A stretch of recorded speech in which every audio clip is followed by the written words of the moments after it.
Hi, I'm Lily. Today I'm going to read you a story, Matilda by Wardar. Today I'm going to read you from page 117 to page 124. Okay, let's read it. Brooks Bolter and the cake.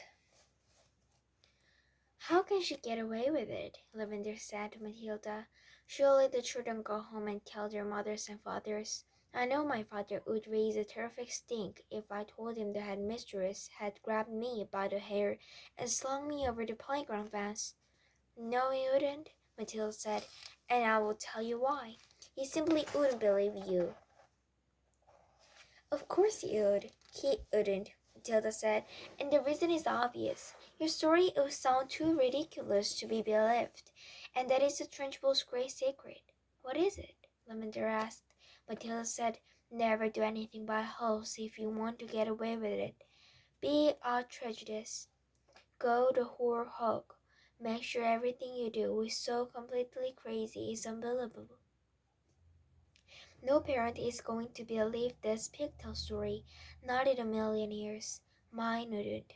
They'd call me a liar. In that case, Lavender said, Amanda's mother isn't going to cut her pigtails off.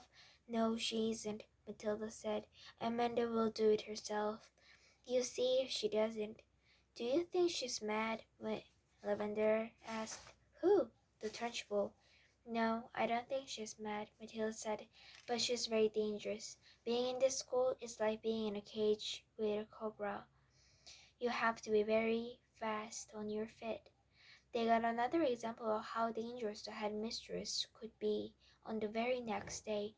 During lunch, an announcement was made that the whole school should go into the assembly hall and be seated as soon as the meal was over. When all the 250 or so boys and girls were settled down in assembly, the Trunchbull marched to the platform. She was carrying a riding crop in her right hand. She stood up there on the center stage, in her green breeches, and the legs apart and riding crop in hand, glaring at a sea of upturned faces before her. What's going to happen? Lavender whispered. I don't know, Matilda whispered back. The whole school waited for what was coming next. Bruce Bogter, the Trunchbull barked suddenly. Where is Bruce Bogter? Bogtrotter, come up here. A hand shot up among the seated children. Come up here, the Trunchbull shouted, and look smart about it. Look smart about it? An 11-year-old boy who was decidedly large and round stood and rattled briskly forward. He climbed up to the platform. Stand over there, the Trunchbull ordered, pointing. The boy stood to one side. He looked nervous. He knew very well he wasn't up there to be presented with a prize. He was watching the headmistress with an exceedingly weary eye, and he kept edging farther and farther away her, with little shuffles on his bed, rather as a rat might edge away from material that what is watching it from across the room. His plump, flabby face had turned gray with fearful apprehension. His stockings hung about his ankles. This caught, boomed the headmistress, pointing the riding crop at him like a rapier. This black hat, this foul carbuncle, this poisonous posture that you see before you is none other than a disgusting criminal, a denizen of the underworld, a member of the mafia. Who, me? Bruce Broadtrotter said, looking genuinely puzzled. A thief, the Trunchbull screamed. A crook, a pirate, a brigand, a rustler. Steady on, the boy said. I mean, dash it all, headmistress. Do you deny it, you miserable little gumball? Do you plead not guilty?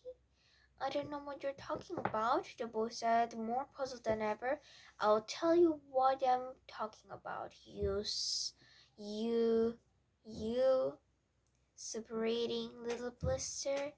The Trunchbull shouted. Yesterday morning, during break, you sneaked like a serpent into the kitchen and stole a slice of my private chocolate cake from my tea tray. That tray had just been prepared for me personally by the cook. It was my morning snack, and as for the cake, it was my own private stock.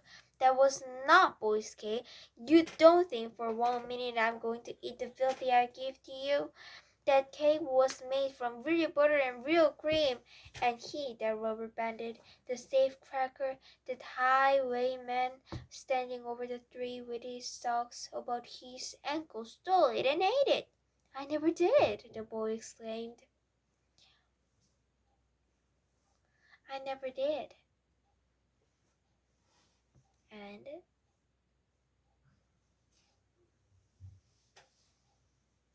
turning from grey to white, don't lie to me, Bog Trotter, barked the Trunchbull. The cook saw you. What's more, she saw you eating it.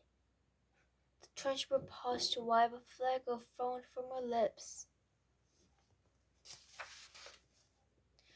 When she spoke again, her voice was suddenly softer, quieter, more friendly, and she leaned towards the boy, smiling. You like my special chocolate cake, don't you, Bog Trotter?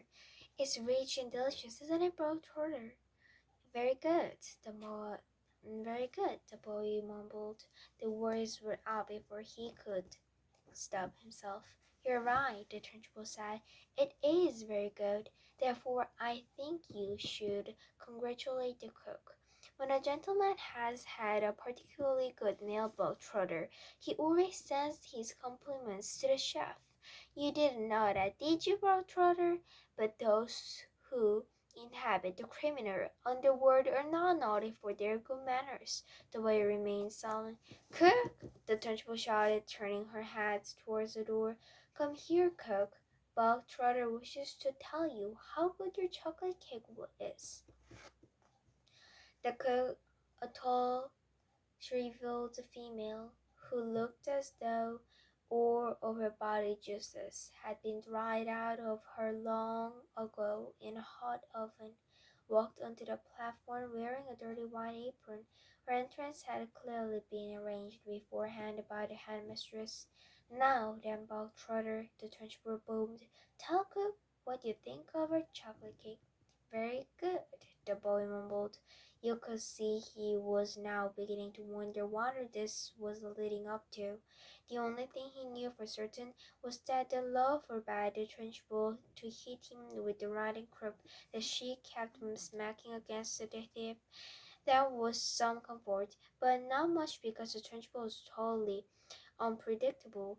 One never knew what she was going to do next. There you are, cook, the Trunchbull cried. Bog Trotter likes your cake. He adores your cake. Do you have any more of your cake you could give him? I do indeed, the cook said. She seemed to have learned her lines by heart. Then go and get it, and bring a knife to cut it with. The cook disappeared. Almost at once she was back again, struggling under the weight of an enormous round chocolate cake on a china platter. The cake was fully 18 inches and in diameter, and it was covered with dark brown chocolate icing. Put it on the table, the Trunchbull said. There was a small table center stage with a chair behind it. The cook placed the cake carefully on the table. Sit down, Bog Trotter, the Trunchbull said. Sit there.